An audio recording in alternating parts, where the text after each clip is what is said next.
नमस्कार दोस्तों, स्वागत है आप सभी का हमारे इस चैनल भगवान लोक पर। दोस्तों, अगर आप भी अपनी लाइफ में कुछ नया सीखने की चाह रखते हैं तो इस चैनल को अभी सब्सक्राइब कर लें। श्री शिवाय दोस्तों, 24 फरवरी 2024 माघ मास की पूर्णिमा तिथि के दिन की रात सोने से पहले दिया का ये उपाय करेगा आपको धनवान। ये एक अद्भुत उपाय है। इस पवित्र मौके पर माता लक्ष्मी जी के आशीर्वाद से ही नहीं बल्कि आपके जीवन में धन की वृद्धि होगी और आप करोड़पति जाएंगे। आपका घर खुशियों से भर जाएगा और आपकी सभी मनोकामनाएं पूरी होंगी। इस दिन आपकी पूजा और साधना क्रिया का विशेष है, क्योंकि शास्त्र ये लिखा है कि माघ पूर्णिमा के दिन माता लक्ष्मी जी धरती पर वास करती है और उनकी से ही भक्तों पर अद्भुत आशीर्वाद बरसता है। आप वेद पुराण के अनुसार एक दीपक को पूर्णिमा की रात रखें और उस प्राचीन उपाय को अपनाएं, तो जल्द ही आपको माता लक्ष्मी जी का आशीर्वाद हासिल होगा। इस छोटे से करने के पश्चात आपके जीवन में धन की वर्षा होगी और आपके जीवन के सभी क्षेत्रों में सफलता मिलेगी। आपके जीवन में वाले धन में वृद्धि होगी और आप सभी कार्यों में समृद्धि हासिल करेंगे। इस माघ पूर्णिमा के उपाय से न केवल आपके जन्म जन्मांतर की गरीबी, परेशानी और कष्ट दूर होंगे, बल्कि आपके जीवन में नए रूप से समृद्धि और सफलता का सफर शुरू होगा। धन का आगमन होने से आपकी आर्थिक स्थिति मजबूत होगी और आप दिन रात करेंगे। इस उपाय के अलावा इस जरूरी दिन को ध्यान से बिताएं और माता लक्ष्मी पूजा अथवा ध्यान में रहे। माघ पूर्णिमा का ये विशेष दिन आपके जीवन में नए और समृद्धि की ओर पहुंचने का एक अद्वितीय अवसर है। धन और समृद्धि के साथ साथ इस दिन को आप आत्मा के साथ मेल करने और अपने आत्मविकास में समर्थ बनने का भी एक अद्वितीय अवसर मान सकते हैं। इस पवित्र दिन को सत्य, न्याय और दया के साथ गुजारने से आपका मानवीय और आध्यात्मिक विकास होगा। माघ के इस जरूरी अवसर को सही रूप से मनाकर आप न केवल धनी बनेंगे, बल्कि आप अपने मन संतुलित, खुशहाल और आत्मनिर्भर बनाएंगे। ये दिन आपके जीवन को सार्थकता और उद्दीपन की हो सकता है और नए सपनों की ऊंचाइयों तक आपका मार्ग प्रकाशित कर सकता है। मार्ग शीर्ष पूर्णिमा के इस शानदार मौके पर धरती पर भगवान विष्णु के एक अद्वितीय अवतार भगवान धन्वंतरी का उत्सव भी होता है। इस अवतार की करने से आपको रोग मुक्ति, आरोग्य और दीर्घायु कठिनाई का सामना की शक्ति मिलती है। इस दिन वृत्तियों में सफलता हासिल करने के लिए भी माघ पूर्णिमा का जरूरी रोल होता है। ये आपको व्यापार और कर्म क्षेत्र में उन्नति की ओर प्रेरित कर सकता है और आप अपने स्थानीय समुदाय में भी सकारात्मक परिवर्तन ला सकते हैं। माघ पूर्णिमा के अद्वितीय माहौल में आप अपनी आत्मा को समर्थ, नीति निष्ठ और साहस बना सकते हैं। ये समय है प्रधान और सुधारों के लिए और अपने समर्थन के माध्यम से अपने प्राकृतिक गुणों को खोज सकते हैं। सारी शक्ति समृद्धि और आत्मविकास के साथ इस माघ पूर्णिमा को एक सांस्कृतिक, आध्यात्मिक और आर्थिक रूप से समृद्धि और सफलता का नया आरंभ बनाए। माघ पूर्णिमा पर कई दुर्लभ संयोग बन रहे हैं। ऐसे में इन दो जगहों पर चुपचाप दीपक जलाकर छोड़ दें। इससे मृत्युदंड, पितृदोष, महाकाल, सर्पदोष, दोष, शनि, राहु सब कुछ होगा। खत्म किस्मत चार चांद, महालक्ष्मी दौड़ी दौड़ी चली आएंगी। कंगाल भी होंगे। धनी दोष तो आज हम आपको बताएंगे। दीपक जलाने के इतने ज्यादा फायदे आपको अपने जीवन में मिलते हैं और किस तरह आपको दीपक जलाना चाहिए, कौन सी दिशा में, जिससे आप बहुत ज्यादा तरक्की हासिल कर सकें और अपने जीवन में सभी बाधाओं को खत्म कर सकें। सबसे पहली बात तो आपको ध्यान में रखनी चाहिए कि अपने घर के मंदिर में रोजा आपको जलाना चाहिए। कभी भी ऐसा चाहिए कि आपने दीपक ना जलाया हो, क्योंकि घर के मंदिर में रोजाना दीपक बहुत ही जरूरी होता है। इसी से आपके घर से सभी नेगेटिव एनर्जी बाहर निकलती है। अगर आप कोई भी दीपक नहीं जलाते हैं घर के मंदिर में या फिर अपने घर में शाम के समय, तो इससे आपके घर का वातावरण बहुत ज्यादा नेगेटिव तो होता ही है, आपके घर की परेशानी भी बहुत ही ज्यादा बढ़ने लगती है। घर का जो होता है उसे बहुत ज्यादा मेहनत करनी पड़ती है। इसकी वजह से डिप्रेशन और टेंशन में घर का मुखिया पहुंच जाता है। शाम का समय में ज्यादा जरूरी समझा जाता है और जो लोग शाम के समय कभी भी घी का दीपक या फिर तेल का दीपक अपने घर में नहीं जलाते हैं, तो उनके घर में सदैव ही मुसीबत बनी रहती है। मतलब कि एक मुसीबत से निकलते हैं तो दूसरी मुसीबत में उससे पहले ही फंस जाते हैं और सदैव ही धन की समस्या, परेशानियां बढ़ती रहती हैं। उनके जो बच्चे वह भी उनके खिलाफ होने लगते हैं, उनका कहना बिल्कुल भी नहीं मानते हैं। इसी तरह पूरा माहौल ही दुखपूर्ण होने लगता है। काफी लोग इन चीजों को मानते भी हैं, परंतु जानते हुए भी उपाय नहीं कर पाते हैं और भूल जाते हैं। उन्हें इन चीजों से होने वाले नुकसान के बारे में पता नहीं होता है। इसीलिए रोजाना आपको एक घी का दीपक या फिर तेल का दीपक जलाना बहुत ही जरूरी होता।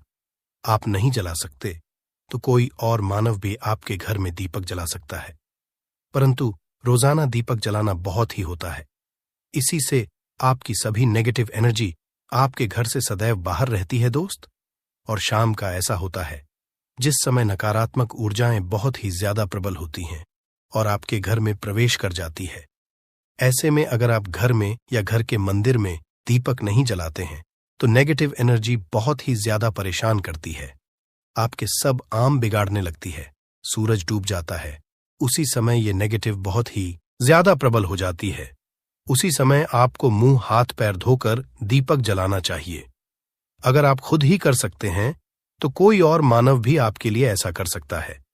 दोस्त, अब जिस घर में बहुत सारे लोग बीमार रहते हैं या फिर बीमारी कभी भी ठीक नहीं होती है, तो ये भी एक संकेत होता है कि आपके घर में बहुत ही ज्यादा नकारात्मक ऊर्जा है, जो परेशानियों को, बीमारियों को, मुसीबतों को बहुत ही ज्यादा बढ़ा रही है।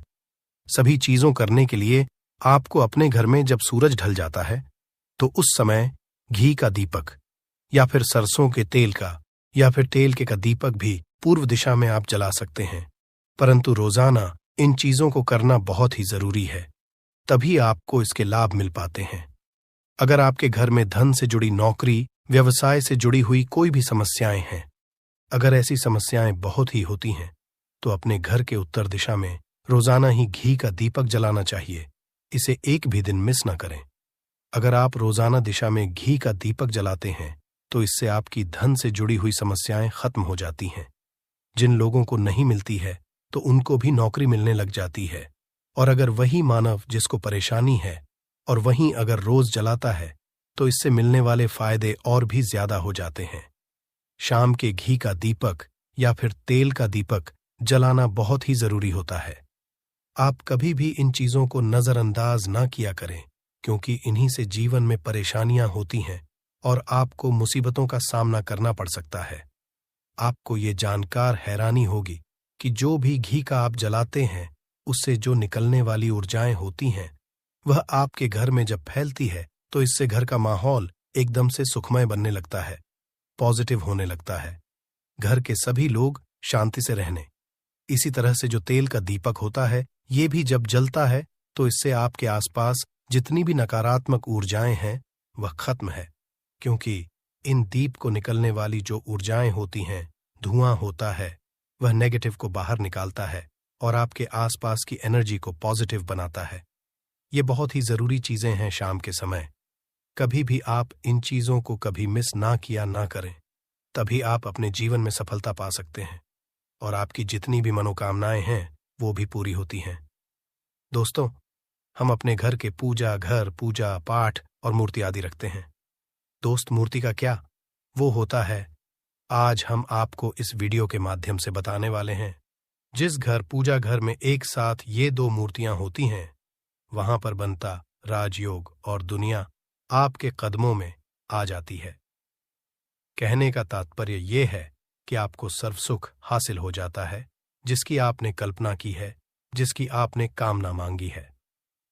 दोस्तों, घर के पूजा घर में हम पूजा करते हैं, पूजा पाठ कर रहे हैं और पूजा पाठ के माध्यम से कुछ चीजें देखने और मनाने आदि का प्रयत्न करते हैं ताकि हमें उस पूजा फल हासिल हो जाए और हम उसी अनुरूप घर के अंदर मूर्ति आदि लगवा है ताकि हम उन देवी देवताओं का सुंदर मुख सके और उनका आशीर्वाद हासिल कर सके।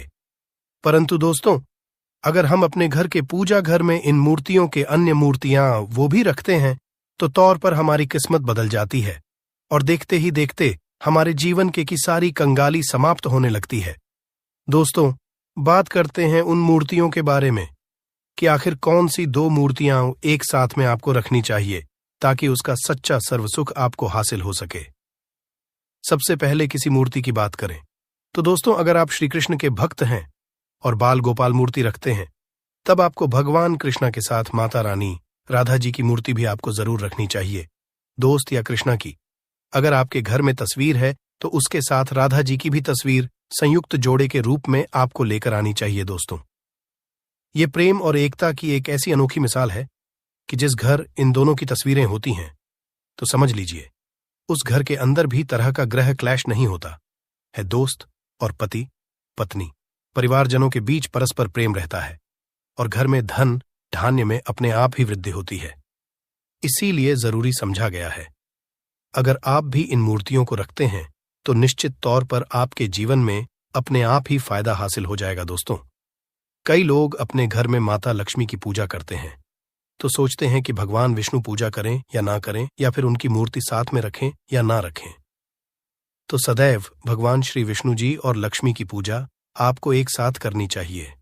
दोस्त, देवाधिदेव महादेव भगवान विष्णु और भगवान ब्रह्मा जी तीनों देवताओं सर्वशक्तिमान देवता समझा गया है और त्रिदेव में भगवान विष्णु जी को पूजा जाता है।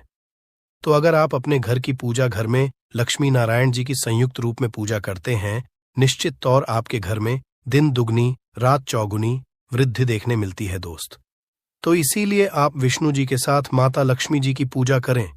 अगर माता लक्ष्मी की अकेली तस्वीर है तो आपको उनके बाएं तरफ भगवान श्री गणेश भगवान श्री कुबर जी की मूर्तियां तस्वीर अपने घर में जरूर लगानी चाहिए। अगर आप माता लक्ष्मी जी के बाएं तरफ भगवान श्री गणेश जी की मूर्ति लगाते हैं या तस्वीर लगाते हैं तो आप निश्चित तौर पर लाभ हासिल होता है और देख ही देखते जीवन के अंदर की कंगाली समाप्त होने लगती है और धन हासिल के लिए आपको लक्ष्मी गणेश जी की संयुक्त रूप से पूजा चाहिए। समझा जाता है माता लक्ष्मी धन देती है तो भगवान श्री वृद्ध सिद्धि का भंडार और वृद्ध का विकास करते हैं। इसी वजह की पूजा बहुत जरूरी मानी गई है। दोस्त, तो कई लोग पूछते हैं कि अपने घर में हनुमान जी की तस्वीर या मूर्ति रखें या ना रखें, या उनकी पूजा करें या ना करें। दोस्तों, आपको तौर पर हनुमान जी की अन्य देवी देवताओं के साथ में भी आप मूर्ति या तस्वीर रख सकते हैं। किसी तरह की दो राय नहीं है कि आपके ऊपर हनुमान जी क्रोधित होंगे या नहीं होंगे। दोस्त, इसके अलावा आप प्रभु श्री रामा की तस्वीर भी अपने घर की रखते हैं तो आप हनुमान जी की तस्वीर रखें या ना रखें। हनुमान जी के निमित्त किसी भी तरह की पूजा या पाठ करना हो तो बहु श्री रामा से कहें, भगवान श्री रामा के प्रिय भक्त हनुमान जी हैं और निश्चित पर आपको उतना ही आशीर्वाद हासिल होता है जितना कि आपको हनुमान जी की मूर्तियां का पूजन करने से होता है। या फिर आप क्या करें, श्री राम दरबार की अपने घर में लेकर आए और श्री रामा दरबार की तस्वीर का पूजन करें, या उनकी मूर्ति या उनके किसी तरह की कोई चीज आपके पास है तो आप उनका पूजन करें। इसमें सारे देवी देवता आपको हासिल हो जाता है। हनुमान जी से लेकर माता सीता, भगवान श्री राम और अन्य देवी देवताओं का भी आशीर्वाद आपको हासिल हो जाता है। तो निश्चित पर अपने घर के पूजा घर में साथ आप ये तस्वीर रख सकते हैं। आपके जीवन में राजयोग हासिल हो जाती है। दोस्त, इसी तरह अगर आप अपने घर के पूजा घर में या किसी अन्य स्थान पर अगर कोई तस्वीर रखना चाहते हैं और उसे अपने घर में लाभ हासिल करना चाहते तो अपने घर में या पूजा घर में आपको निश्चित तौर पर त्रिदेव की तस्वीरें या मूर्ति एक ही स्थान पर लाकर जरूर रखनी चाहिए। ब्रह्मा, विष्णु और महेश तीनों की संयुक्त रूप से इनकी एक साथ अपने घर के मंदिर में या अपने घर में कहीं लाकर रख देनी चाहिए। समझा जाता है कि इन तीनों देवताओं के एक साथ दर्शन करने मात्र से हमारे बड़े से बड़े विघ्न और बड़े से बड़े कष्ट ऐसे ही समाप्त हो जाते हैं। इसी वजह इन तीनों साथ में तस्वीर या मूर्ति लाकर आपको पूजा जरूर करनी चाहिए। दोस्तों, अब बात करते हैं कि कुछ ऐसी तस्वीरें होती हैं या ऐसी मूर्तियां होती हैं जिनको आपको अपने घर के पूजा घर में स्थान ही नहीं देना चाहिए। अगर आपने मूर्ति को अपने घर के पूजा घर में दिया है तो समझ लीजिए कि आपको कंगाली का सामना करना पड़ेगा, फिर देवी देवताओं के क्रोध का सामना करना पड़ेगा। दोस्त, एक बात बता दें कि मैं कभी भी विषम संख्या में गणेश जी की मूर्तियां ना रखें, जैसे कि 1, 3 या 5 ऐसे रखना अशुभ समझा जाता है। 2 मूर्तियों को एक साथ रखना शुभ समझा गया है। अगर आप केवल गणेश जी की मूर्ति रखते हैं तो इसके अलावा किसी भी तरह की मूर्ति आपको नहीं रखनी चाहिए दोस्त। और स्थापित करते ध्यान दें कि जी चेहरा सदैव घर के मुख्य दरवाजे की तरफ होना चाहिए, ताकि आपको अच्छे और सच्चे धन लाभ ही हासिल हो। और इस घर अंगूठे से बड़े आकार का शिवलिंग आपको भूल कर भी नहीं रखना चाहिए। सदैव एक छोटा सा शिवलिंग रखें, और इससे ज्यादा शिवलिंग आपको नहीं रखना चाहिए दोस्त। वैसे तो आपको अपने घर में शिवलिंग रखना ही नहीं चाहिए। उसके पश्चात भी अगर आप रखते हैं तो अंगूठे के आकार से बड़ा आप नहीं रखना चाहिए। आप छोटा रख दें, और ध्यान रखें कि एक से ज्यादा शिवलिंग आपको भूलकर भी नहीं रखने हैं। अगर आप रखते हैं तो शिवलिंग के ऊपर आपको तुलसी भूलकर भी अर्पित नहीं करना चाहिए। अगर आपने शिवलिंग रख लिया है और उस पर तुलसी अर्पण कर दी है तो देवी देवताओं के क्रोध का आपको सामना करना पड़ेगा दोस्त। मंदिर में सदैव अगर आप हनुमान जी की तस्वीर रखना चाहते हैं, आप हनुमान जी के अनन्य भक्त हैं, तो बैठे की मूर्ति ही रखें। बजरंग बली रुद्र भगवान शिव के अवतार हैं, उनकी भी शिवलिंग की तरह ही रखें। साथ जो पति पत्नी होते हैं, वैवाहिक आपने नया स्टार्ट किया है, तो हनुमान जी की मूर्ति या तस्वीर अपने कमरे में, अपने बेडरूम में आपको भूलकर भी नहीं रखनी चाहिए, अन्यथा आपको आपके जीवन में कई तरह के दोषों का सामना करना पड़ता है। दोस्तों, हनुमान जी ब्रह्मचारी हैं, तो इस बात का आपको ध्यान रखना चाहिए दोस्तों। कृष्ण की अगर आप जैसे अपने शयन कक्ष में सोते हैं और वह आपके के सामने की तरफ रखी है कि जैसे कि आप सुबह उठे और आपको उठते ही पहले उनके दर्शन हो जाए, तो समझ लीजिए कि आपका जीवन मालामाल होने वाला है। किसी भी तरह का कोई धुआं, धन की चिंता आपके जीवन में नहीं रहेगी दोस्त। इसी तरह अगर माता दुर्गा की तस्वीर आप अपने घर में लेकर आना चाहते हैं और चाहते हैं कि माता दुर्गा की तस्वीर के माध्यम से आप अपने जीवन में समृद्ध, तो दोस्त भूलकर भी आपको माता दुर्गा की अवस्था की तस्वीर, जैसे की तस्वीर या फिर महिषासुरा का वध करते हुए या क्रोधित अवस्था में, माता लक्ष्मी की माता की तस्वीर लाकर आपको उनकी पूजा नहीं करनी चाहिए दोस्तों। सदैव शांत और सुंदर मुख वाली तस्वीर ही अपने घर के अंदर लाकर पूजा करनी चाहिए। बहुत ही शुभ और मंगलकारी समझा जाता है दोस्त। इस बात का ध्यान रखें कि अगर आप अपने घर में मूर्तियां रखते हैं तो आपको भूल कर भी टूटे हुए हैं चावल नहीं चढ़ाने का ही चाहिए।